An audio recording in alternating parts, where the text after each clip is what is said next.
Leslie Headland. Thank you for taking the time to chat with us today. Thanks for having me. So, the first thing I want to talk about is New York, because I'm from New York and so much of your work just lives and breathes New York. So, talk about your relationship with New York.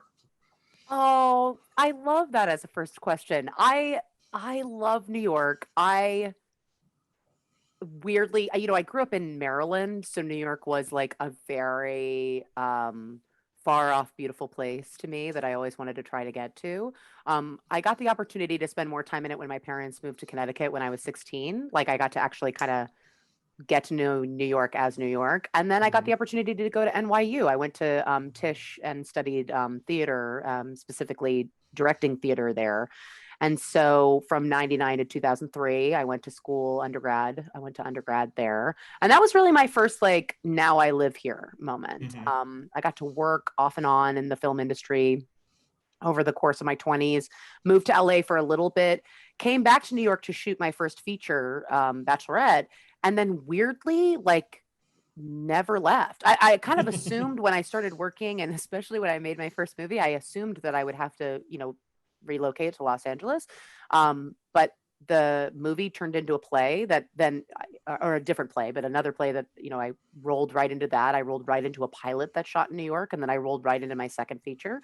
And then I did spend some time in Los Angeles doing some TV stuff, but then Russian Doll shot here. So it just kind of it's so funny. Like even if I wanted to move now, it feels like I'm kind of stuck in my ways. But I do think that like as a filmmaker and as a writer, New York just influences the way that you interact with people and the way you interact with the world. And I think it certainly influences anything that you shoot here. Like it's really beautiful to Mhm. shoot in New York City. It's like even, I mean, we put so much intense thought into what we were going to shoot, where we were going to shoot Russian Doll. But even something like, Bachelorette, which was my first movie, you just get so much good stuff for free, just by being like, Mhm. look over here. Like everything can double as something else. Like it's wonderful. So Yeah. I mean, it's cliche to say New York is like its own character in a movie or a show, but it really is true, especially in your work. Like Russian Doll, for instance, even just the types of actors you're able to cast in New York. It's like well, that yeah. Law and Order repertoire of actors, theater actors, just really adds just something to the material shot there. Yeah, Uh, yeah. No, it's so true. It's like you do get an access to a completely different subset of actors as a result. Like it's the Law and Order actors. We would call them the theater actors, the theater community actors, but they are also the Law and Order actors because everybody that works in New York theater works on Law and Order in some capacity at some point. But yeah, for sure, it's a different pool, and as a result, it's really, really fun. so talking about Russian Doll, how did you become involved in that? My understanding is you were involved at the very start. Is that right? Yeah, what happened was Natasha and Amy had been working on a different show that didn't go at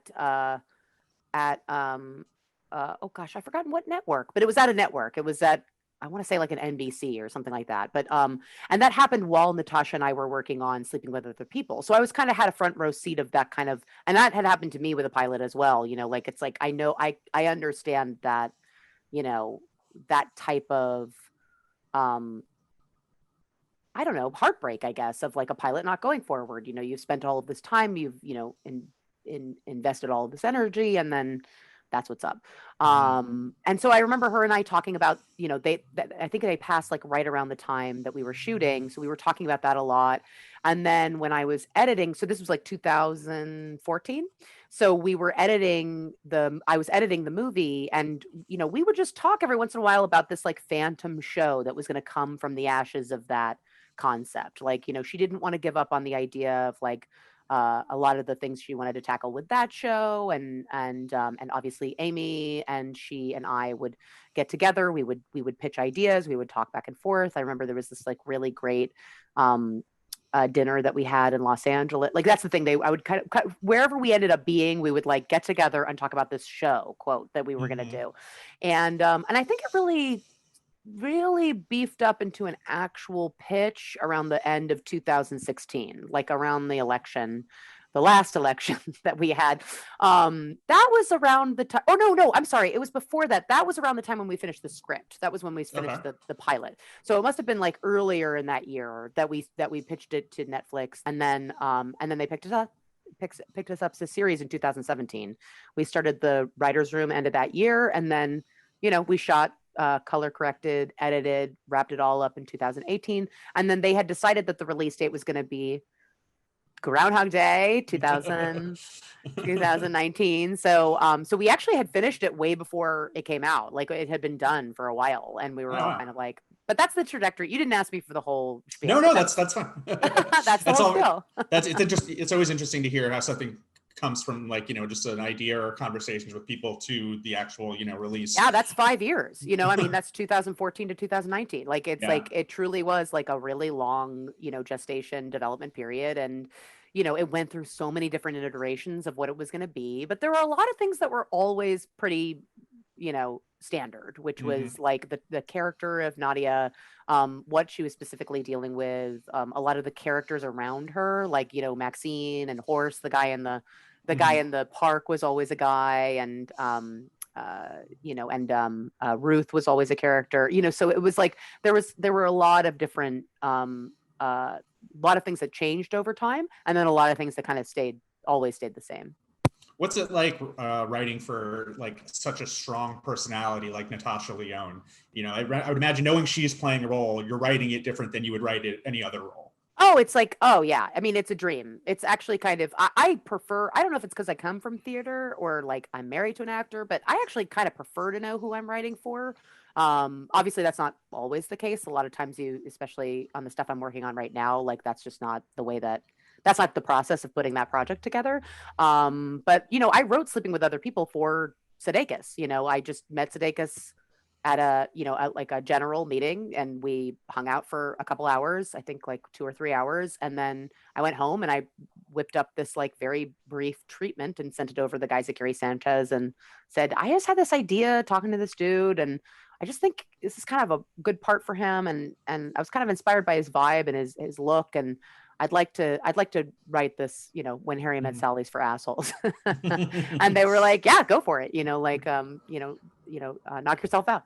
So I actually really like writing for people, especially people who have strong personalities, like, whether that's, I guess strong personality could be taken as like a negative. I think in the case of Nadia, it was always kind of the idea to create a female, like, I don't know, tough guy, sort of neo-noir detective personality. That was always like whether it was Singing Detective or Long Goodbye, we were always talking about like this person that was on the case, and that's Tashi, like, I mean, I remember our first meeting ever that we had, before when I was casting Sleeping with Other People.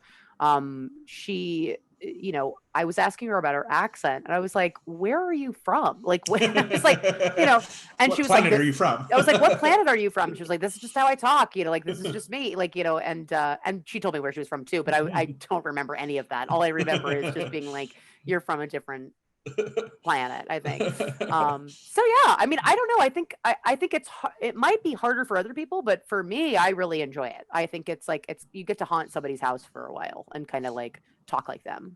That's cool. What were the, Russian Doll, as opposed to a lot of your other work, has, it's got this Kafka-esque quality, and, this sort of existential neuroses and dread filtered throughout it. And just also given like the structure and nature of the story itself, what were the challenges for you, and what was that like? Was it exciting to kind of try something new like that?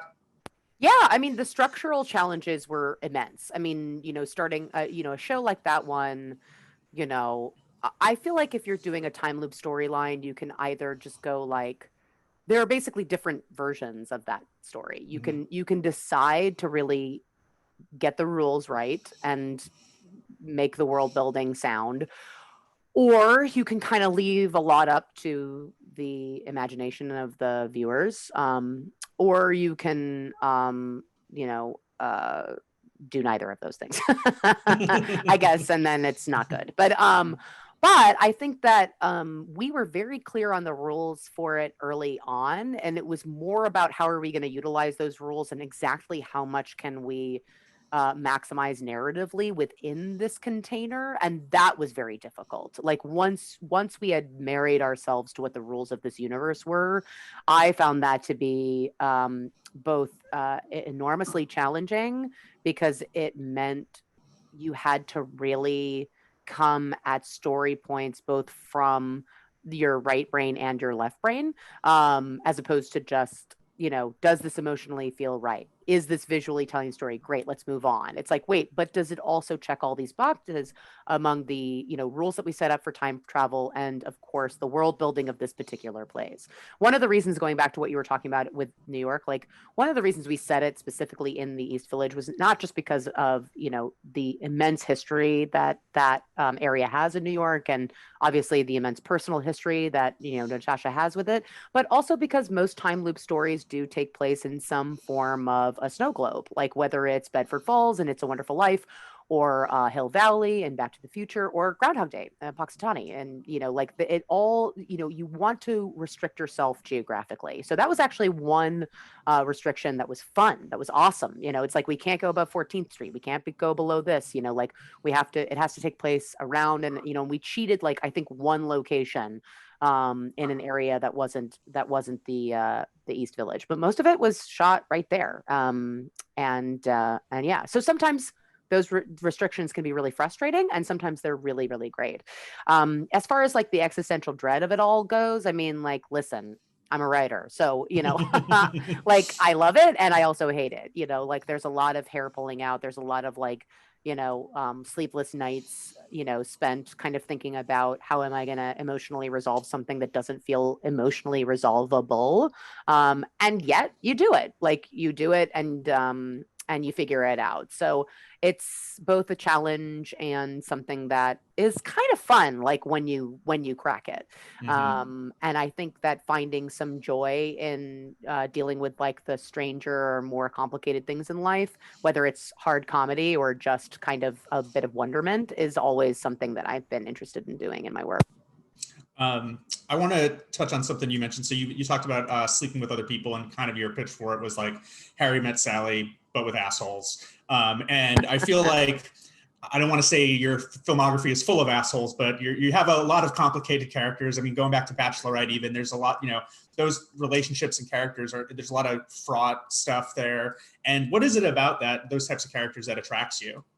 I think it's just, what's funny is that early on in my 20s, it didn't occur to me that they were assholes, like, which is really the sad part, is that when I was first doing my rounds as a writer and doing generals and meet and greets, like my first staffing position, I was always surprised when people would comment on those Bachelorette heroines as being like really awful people or bad people. I was really kind of taken aback. I was like, but why? And they were like, well, they do all this cocaine and they're really mean to their friend and blah, blah, blah.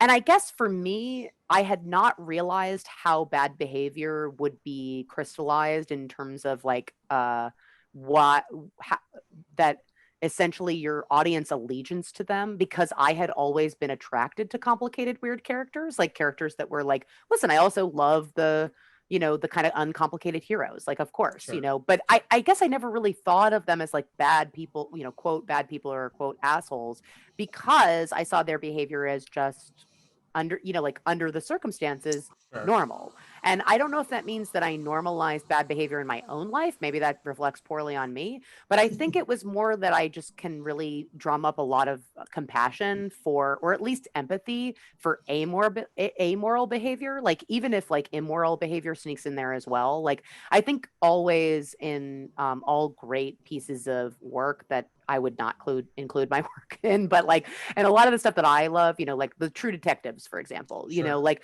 you have people on a scale, it's really, there are people with a particular POV. It's something that the author is interested in looking at, and then your characters are on different gradations of that ethical or moral timeline, essentially. What I think I didn't realize coming in is that my character's always kind of like bunched up at one end of that timeline.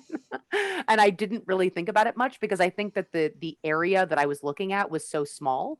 You know, for me with Bachelorette, it was like a toxic femininity or like specifically white female angst, you know, in terms of like how we are our worst enemies and how we are Mhm. never advocating for each other. We're only advocating for ourselves. And as we do that and as we dig deeper into it, the worse our lives become because our own narcissism and our own ego is like constantly being fed by a culture that says like if you achieve these things, you will be free. And so without achieving those things, what do these women become? And that was kind of like my big question. I think when people read the script or saw the movie, they of course were existing on a much larger timeline of like, you know, ethical and moral responsibility. And so they were going like, these girls are way over at the end here. And I'm not really that interested in that. Or I am really interested in that because that's what I'm dealing with. Or I'm dealing with friends that are like that. Or I'm dealing, you know, like, or I'm interested in literature like that. Or I don't know, pop culture like that, and so on and so forth. It's funny now because like watching,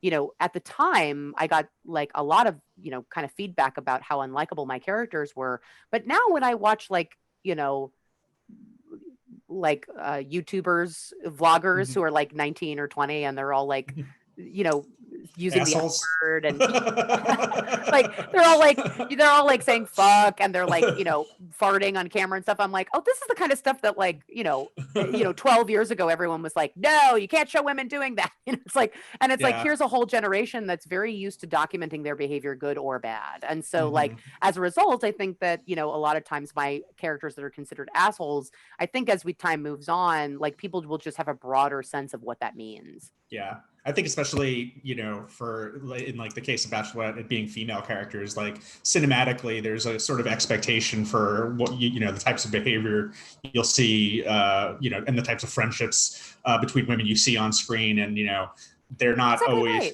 you know, yours are definitely more real than I think you know some of the other stuff we were used to seeing, especially at that time. Yeah, I was speaking with a male screenwriter who I deeply admire the other day, and he said, you know, what's interesting is that women are allowed to be damaged, like they're allowed to be flawed, but they're not allowed to be selfish. He was like, if you move into selfishness, that's when they become quote unlikable. Yeah. And so much of my work is about characters putting themselves in front of others and how that actually in an effort to preserve themselves actually is so detrimental to their soul. Russian Doll, spoiler alert if you haven't watched it, the moral of that season is 100% making peace with the other, making peace with other people, making peace with the fact that you are part of an ecosystem of I don't know what you would call it, I guess, like well-being, and the what you put into others is directly what affects what you put into yourself. So it's always going to somehow be in there, and I think you're right. We skew toward this concept that female characters who act explicitly selfishly they essentially need to be punished in some way, or we can't keep watching them. Mhm. And my argument would be like, I think that they do a good job punishing themselves. And that's what I'm interested in is how they punish themselves, and I'd like to examine that and then see how they can make amends to others and how they can you know, move out of that vicious circle. Bachelorette, and you started as a play, right? You were writing plays That's before right. you wrote for the screen. So talk about you know your playwriting days and sort of the transition to becoming a screenwriter. Well, I started writing plays solely to direct them, meaning I was not planning on becoming a writer per se, but because I love directing and I was kind of sick of doing the same Neil LaBute play or the same Adam Rapp play. This was before Annie Baker and like Jeremy O'Harris. Like it's like we didn't have a lot of options, so we, you know, in that age range we had like a couple of plays that you could do. So I started thinking, well, I'll just write plays that are essentially other plays except with young people in them and specifically women in them. So Bachelorette actually started out as just a female Hurley Burley. It was like really that simple. It was just a bunch of women in a room doing drugs. What happens? You know, like, okay, why don't we layer in the fact that they're at a wedding? Why don't we layer in the fact that like the bride isn't there for some reason? Like, why don't we layer in the fact that the bride is actually, kind of the black sheep of this group? You know, like, why don't we layer in, X, Y, and Z? And so that's kind of how the playwriting started. It was really much more like, I want to get on stage. I want to get on stage. I want to work with some actors. I want to put it up. I don't really want to think too much about like, the ramifications of like narrative world building or any of that kind of stuff. I just want to like make a play. And so it was very Rushmore, very Max Fisher of me, like just like put up a play, put up a play, put up a play. And the theater company that I worked with, which is still going strong, I Am a Theater Company in Los Angeles. I just did a play with them 2 years ago, actually. They put up all these plays, and that was what started to attract some of the people in the industry in terms of like, some reps, I have some producers. I'm actually working on something right now, and like the head of casting was like, I went and saw all those plays when they were up at the like it's like it was just like this thing to do in LA because there was like not a lot of good theater there, some, but not a lot. Probably more so now than there was, in the mid 2000s. So that transition was very weird because people were seeing the plays first, then giving me the feedback like you should write a TV sample or you should write a movie version of this. And they always seemed just like plays to me, mostly because they were character based and theme based, or circumstance based. They weren't plot based, like I wasn't very good at plot. It wasn't until I was in the writer's room for Terriers, which was this show that ran for one season on Fox. It was created by Sean Ryan and Ted Griffin. And that was my first real job, real quote job. And when I was working on that show and one of the showrunners, or the showrunner was Tim Minear. That was the guy that kind of taught me, like I started to understand how like plot worked. It was like, oh, well, there needs to be a plot that's going to work through all 10 of these episodes. I was like, oh, I see. So it isn't just like you drop characters in a room and they start talking, it's like they have to, and especially in TV and film, we're slaves to plot in a way that like we aren't on stage, because on stage it's happening right in front of you. So you get to wonder as you're watching the play, what's happening now? What's happening now? What's happening now? What's happening over there? What's that person doing? You get to choose a lot of what you watch and what you take away from it. When you have a little bit more of that like myopic feeling of writing for TV or film, you're more specific about what the audience is going to be looking at. And as a result, they're wondering, well, what's going to happen next? I know what I'm looking at now, but now what's going to happen? Now what's going to happen? Now what's going to happen? And I kind of had to learn the hard way through multiple versions of Bachelorette and multiple versions of Sleeping with Other People, that plot was going to have to be something that really was the motor of the story, as opposed to just this like other thing that, I would worry about later. You brought up Terrors. I was going to mention it because I loved that show when it aired, and I'm one of those people who wishes it ran for 5 seasons. I know too. How did that come together for you? How did you become involved with that show? Oh, it was a total fluke. I literally Fox 21, who I have my deal with now, they read Bachelorette as a sample, like the play, and then they gave it to Marnie Hotchman, who was Sean Ryan's producer. I think she might still be, but she was Sean Ryan's producer.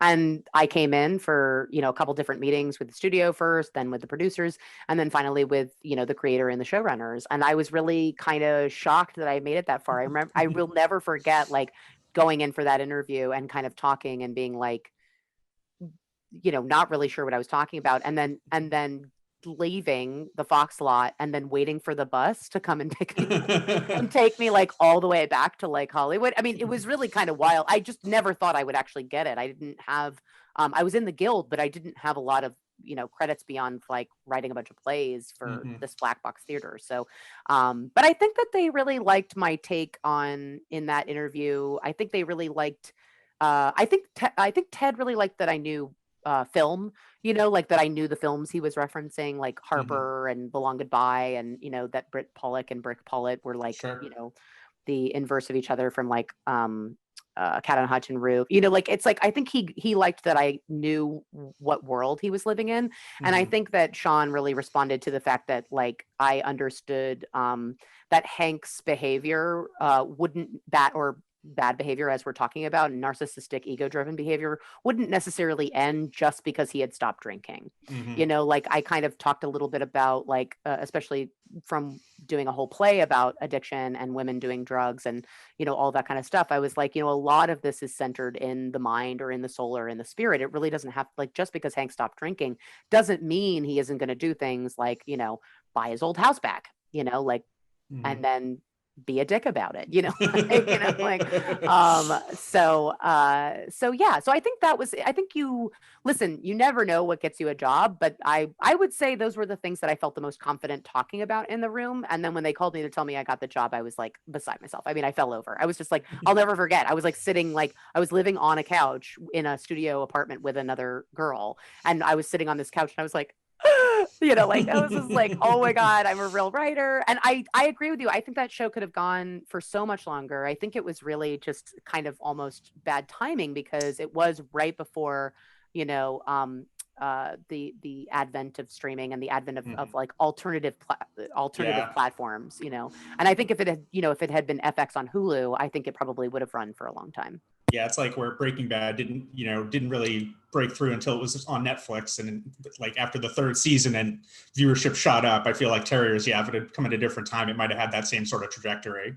Agree. And even at the time, like even when we were working on Terriers, like I remember like it was Breaking Bad was not a huge show yet. Like it was Hmm. really not until Breaking Bad's first two seasons were on DVD that people were Hmm. really talking about Breaking Bad as like an important show. It was a Hmm. show that existed, and I'm sure like the people that were Vince Gilligan fans knew about it, and Hmm. like people, probably Mad Men fans knew about it, but like it really wasn't until because I even remember talking about it in the writers' room, and not everybody was familiar with it. Like everybody was kind of like, "Wait, so what happens on it, and who's Gus Hmm. Fring?" And like, I mean, a lot of people did know about it, of course, but I mean, if I'm remembering it correctly, I remember kind of like name dropping that show and people being like, "Sorry, what?" And it's like, yeah, I mean, it really wasn't until like a couple seasons were out on DVD that you saw people really rallying behind like, the destination viewing of that show. Hmm. And you're right. And then there was a whole other, and whole other generation that got introduced to the show once it came to Netflix. Yeah. You mentioned some of the detective movies that were kind of frames of reference on Terriers. Just talk about writing in the detective genre. You're clearly a fan of it. What is that like for you when you have all those giant films looming in the background? Oh my gosh, it's so fun. I mean, listen, this is like, truly, I don't think it's a mistake that I keep gravitating towards it. I just think that there's something about it that the neo noir, like, I think you can't be a child of the Coen brothers the way that I am, like, Hmm. without being attracted to it. Like, the idea that the mystery is this thing that you're kind of always trying to pull at. The idea of putting a female at the center of that, a female character at the center of that, is something that I think is so interesting. I don't think you have to be a female creator to do that. Fargo, case in point, Sure. like I think that there was something about seeing that movie. I would say like what really affected me the most is that when I was younger, my parents brought me up on, Double Indemnity, Postman Always Rings Twice, like, all of those, like, James M. Cain, Raymond but even like Chandler. even the Thin Man, you know what I mean? Like Oh even yeah. kind of like the more madcappy version of that stuff, like stuff that was like maybe a harder comedy, because all of that is the intrigue. It's sex without showing it. It's foreplay without showing it. It's getting into it's violence without showing it. Like it's all the intrigue that you want from a pulpy kind of um thing, but also it's kind of highbrow and fun. So I sort of came of age as a child watching some of those and really getting into those. And then when I was a teenager, it was that like back to back of like, Pulp Fiction, Fargo, Big Lebowski. And so I'm like 16, 15 years old, and I'm like, this is the greatest thing that's ever happened. Like, I'm just like, I'm watching these guys completely, uh, subvert these tropes in the way that the French New Wave had been subverting all the Hitchcockian tropes. So it Hmm. was this really cool time to be alive and be watching these guys like, the Andersons and Fincher kind of coming up and going like, yeah, we're gonna do, we're gonna do Silence of the Lambs, serial killer stalking a serial killer movie, but it's going to be Seven. Do you know what I mean? Like Hmm. it's going to be this Yeah. like really amoral, like nihilistic version of it. Like, so, I just came up in that world that was not only like, I guess like interested in creating homages to that genre, but also consistently subverting them. So in order to be a good cinephile and I think as a result a good writer, I had to educate myself both on what they were referencing and what they were subverting. Hmm. So it's not just enough to know one layer. It's like you have to go deeper and deeper. And that's the fun of it as a movie fan, going back and saying like, oh, okay, Fincher was clearly influenced by other directors. I'm going to go watch their work and go watch what influenced them. And you bring up Nick and Nora, Thin Man. It just made me think that like Natasha is almost like Nick and Nora in one person In in one Russian person. Doll. I agree. um, so just you were just talking about growing up as a cinephile. What was the first sort of moment you can remember where you're like, okay, I'm going to actually write stuff, or I'm going to direct stuff, I'm going to create stuff on my own? Well, there are two moments that I always think of that. The first one is the more I think what you more mean by that question, which is like I was when I was 18 years old, I watched The Shining, and The Shining was the movie that I was like, oh my God, this is art. Like I had always been a fan of film. Like I'd loved film. Like, I had been brought up on film. Like I had been deeply obsessed with it, and it was a constant companion of mine. But watching it, kind of entering college and watching The Shining kind of at the same moment, like that was when I was like, oh, you could actually pursue doing this for a career. You could, so my first, it's just so funny. Like when you're a Shining fan, like every time anything Shining related happens, everybody sends. I have red rum. I have my first tattoo was red rum. This neon sign says red rum. You can't see it. Like everyone sends you everything. Like, I have a pillow from that's the carpet from the Overlook Hotel. I have oh yes, that a beautiful carpet. Yes, yeah. Like when room yeah. 237 came out, like I was at Sundance with Bachelorette when that filmmaker was there. I've forgotten his name, but the documentarian was there with that film. And the film hadn't come out yet. He just had a badge on that said room 237. And I went up to him, got like maybe an inch away from his face, and I said, "Did you make a movie about The Shining?"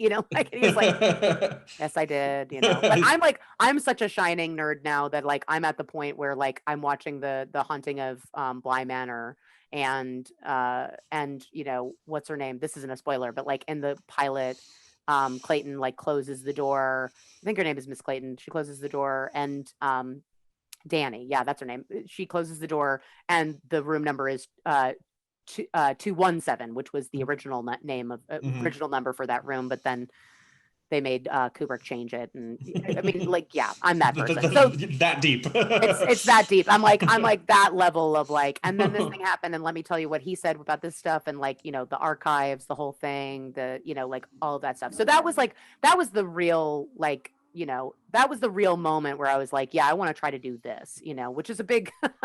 I think I knew in my mind I would never make The Shining. It was just more like, oh, this is a worthy thing to pursue, if that makes Mhm. sense. Like I knew I would never be Stanley Kubrick. I knew I would never be like Sure. Steven Spielberg. But I think when I saw that, I was like, oh, this is a noble, cause, or this is a noble crusade for me to go on. Whereas before that, it kind of just seemed like this thing I was consuming and liking, like, and then there was that shift.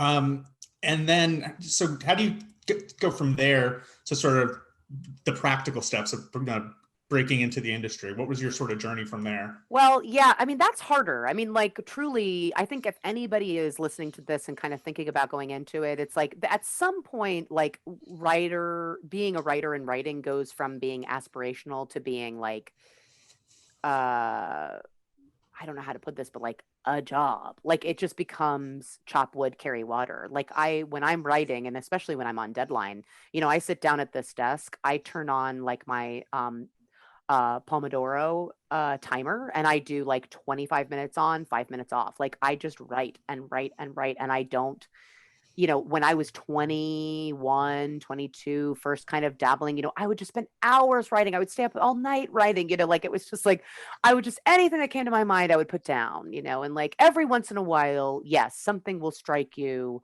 And you will just immediately have to write it, and possibly it will come out, very quickly. Like the first draft of Sleeping with Other People came very quickly, like, bizarrely, I don't know why. But every other experience that I've had in this realm of work is that it is just like setting aside the time to do it and then really doing it. And that's hard. I mean, like, I wouldn't say that I'm like a quantity over quality person. My argument would just be, especially if you're starting out, to be so precious about one piece of work would be a mistake, in my opinion. If you disagree with that, please disagree with it vehemently. I've learned just as much from people I disagree with as I have from people that I agree with. So that's great. But for me, I wrote all those plays at the beginning of my career because I wanted to have multiple writing samples. I wanted to get better at writing. I directed my own work because when I directed it, I was like, oh, this is a terrible scene. Like I was like now that it's up on its feet and people are trying to say it, I'm like, bad. This is bad. This is bad. We have to rewrite this. So a lot of it is whatever you can do. I mean, you didn't ask for my opinion, or sorry, my Oh advice. no, absolutely. But it's kind of my kind of advice to people who are thinking about doing this is that I'm like, it is a job, obviously. So when it feels like a job, don't freak out. Sometimes it'll feel really fun and awesome, and then sometimes it'll feel like a job. But also, I think that as you're creating early on, and you're creating new work to be the ambassador for you, I think that I wouldn't worry too much about like how perfect it is or whether it's good or not. Like I would really just finish something and then get the feedback on it. Like I got so much conflicting feedback on the Bachelorette film script, like the one that made the Blacklist in 2008, Franklin Leonard's Blacklist in 2008, and then the one that actually got produced in 2011, 2012, like completely different movies, Like I can't stress how different they are, like the difference between the movie when it premiered at Sundance and then when it was released on VOD, completely different movies. Like it just is going to continue to change, and as you change, not because people are telling you to change, but you're going to change. You're going to see the effect that a scene has on an audience, or you're going to be directing a scene and realize that the actors are having trouble saying it, or you'll be in a position of casting a character and no one's nailing the scene. Do you know what I mean? And you're like, oh, maybe no one's nailing the scene because the scene's bad, so I'm going to have to go back and rewrite it. So yeah, I don't know if that answered your question, actually. No, it does. It definitely does. You sort of talked a little bit about this, but what's your sort of writing process from initial idea to actually putting pen to paper, so to speak? Do you sit with it a while? Do you outline a ton? What's your process? I do sit with it for a long time. I would say, like, whether it's on purpose or by accident is kind of up to the gods. But like, as evidenced by like that Russian doll trajectory, like before we put pen to paper and started really outlining anything, there were like at least a year of like talking and like throwing out ideas and having an assistant come over for like a writer session between Natasha and I, taking all these notes, sending them back to us rereading the notes, us putting our thoughts together, sending them to Amy, the three of us all sitting down, talking about what does that mean? What is this thing? I really like hanging out with an idea for a long period of time. And I would say now that I've been, I've had more success and I really do this as a career now, I actually hire a dramaturg, which is an experience that I have from theater, to start looking into things that I'm interested in. Like if I'm interested in telling the story of, I'm trying to think of an example of something that I've worked on recently. If I'm if I'm interested in telling the story about a woman that's from a particular place, South Boston, for example, like I'm like, please get me everything that you can get me on South Boston. Like, just send me a bunch of stuff. Send me movies that are about it. Send me plays that are about it. Send me real life, recent examples of people who live there. Like, send me all the pictures from it. Like, I try to get as much info as I can, and then I just really sit there and think and look at stuff and kind of approach it from a dramaturgical standpoint of like, well, because at some point you have to end up on theme. Why am I doing this? And I was just what is the story I want to tell? And I was just on a panel with Emily V. Gordon, who gave this really good piece of advice, which is that once she's come up with the theme, she'll put it on a Post-it and then put it right up here on her, so that whenever she's kind of stuck and bogged down in the actual writing, she can look up and kind of remind herself, like, this is what it's about. This is what it's about. This is what it's about. So yeah, until I really know what quote it's about, I do hang out with an idea for a really long time. I do outline. I do a lot of I would say with TV and most of the time with film. TV, I do outlines religiously. I do them over and over again. I rewrite them. I'll throw things out. I'll do it all over again. Like, I like knowing where I'm going TV wise. I think because it's episodic and because the arc is so long, it's so many hours long, that I want to know where everything is going and all that kind of stuff.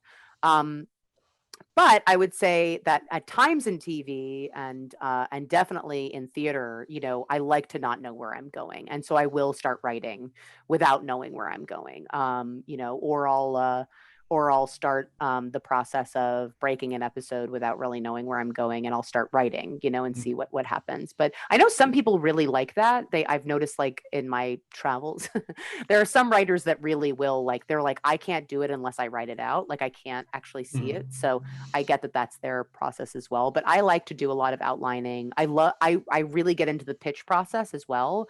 Like, even if I didn't need to pitch something, I probably still put things together and still do lookbooks, since I have a graphic designer that I work with who will create visual images for me. It's kind of like that Pixar concept of filmmaking, almost, like, where you're telling both a visual story and also a written story. So as I'm saying, like, this is what I think is going to happen Act 2, this is what I think happens Act 3, I have these images, usually found images or curated images, not storyboards, but just kind of like, this is the feeling, this is what I want people to feel like, this is what I want it to look like.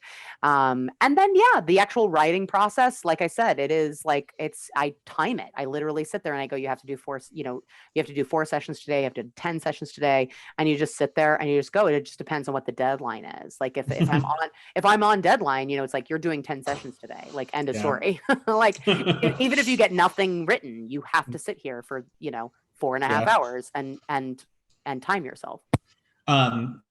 We've been in this sort of quarantine, lockdown, whatever you want to call it, for the past several months. How have you managed to stay creative and productive, if you have? What has your experience been? I would say it's very difficult. It's very difficult. Thank you for asking. And I think people kind of assume, because writing is such a solitary thing, that they assume, oh, you must be getting lots of work done.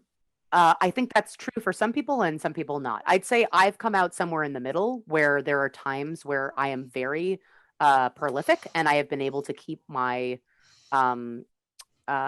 aesthetic energy up. And usually that has to do with breaking up the day somehow. Like, yeah, that usually has to do with, like, my parents live close by. They still live in Connecticut. So, I'll go out and see them.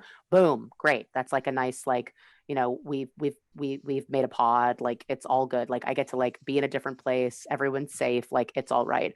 Sometimes it's just taking that walk, going to Prospect Park, one thing that I really love doing is going to see public art right now, because, it's properly socially distant, and it's something I probably would have never done anyway. You know what I mean? Like, it's like, now I'm like, oh my God, all this stuff is here, and just sitting there and taking Instagram pictures and, like, thinking about it, and just sometimes just breaking up the day is really what will get me going. One thing, though, that I think more writers would probably, I think a lot of writers would agree with me on, but not a lot of writers say, is that sometimes in order to write and in order to be creative, you have to not write, and so sometimes I think it is important to take, like, a week of not writing, like, or even just, like, a day of not writing. I will sit down and, play Squadrons, or like, do whatever just came out, like, and just be like, I'm just gonna play this for today, and that's it. Like, I'm not gonna look at that fucking script. I'm not gonna deal with this, like, and weirdly, like, the next day I come back and I'm like, oh gosh, this problem that was bugging me, like, actually isn't as big as I thought it was. So it's actually something that's a little bit more manageable. But yeah, hopefully that. I think that's useful. One last question before I let you go. And you touched on a little bit of this earlier about, not being precious with your work, especially when you're first starting out. Is there any other thing you've learned along the course of your career that you wish you knew when you were first starting out? Oh, yes. First of all, this is what I wish I knew. Do not take anything personally. Like, do not take it personally, especially notes. Most of the time, notes can be very helpful, just in terms of getting a second pair of eyes, but really don't take it do your best not to take it personally because it really isn't personal. Everyone personalizes narrative in their own way, whether they're consuming it or they're creating it, you know. So if someone says something to you like, I didn't like those, you know, like with Bachelorette, you know, like I didn't like those girls, like they didn't seem nice, you know, it's like that is saying more about that person than it is saying about your work. Like that is that person's experience of it. It's valid. It's absolutely fine. You know what I mean? Like there are plenty of movies that people absolutely adore that I cannot stand. Do you know what I mean? Like Mhm. I'll tell you, it's Inception. You know, but it, you know, that's okay. You know what I mean? That doesn't mean I don't think Christopher Nolan is an incredible filmmaker. It doesn't mean that I don't think that what he does is important. I just don't like that movie. I just don't like it, you know, like, so don't take it personally when someone doesn't like your work or they don't like the draft or they don't like the changes that you've made. I still take it personally to this day. I'm like almost 40 and I've been doing this professionally for 10 years and I feel that like sting when somebody's like, yeah, not for me, you know, and I'm like, and I'm like, how dare you? How could you? But yeah, that would be my big thing. Like, don't take it personally, like, or try not to, like, or take it personally for a day and then let it go, you know? I think that's great advice. Leslie, thank you so much for your time. Thank you, Phil. Thanks for having me. Yeah, of course. Take care.